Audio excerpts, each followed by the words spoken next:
Hello everyone! Today, I'll guide you through how to view hardware information on your Linux operating system. All you need to do is to install the hardware info through the terminal. With the sudo apt install hardinfo command, we do the installation.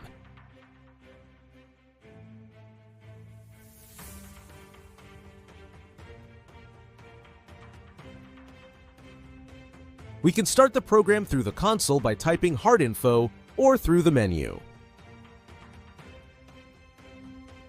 As you can see, this provides a comprehensive overview of your hardware and system details.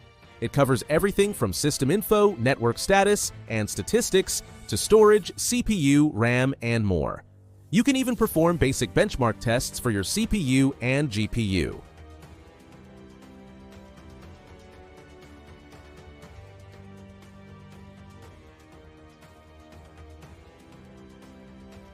This is one of the simplest ways to get a detailed overview of your system.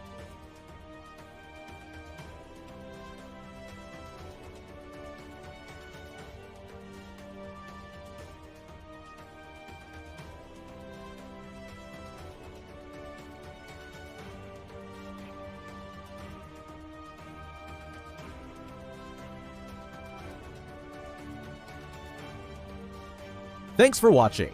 Don't forget to subscribe, leave a comment, and let me know what you think. If you have any questions or suggestions, drop them below. See you in the next video.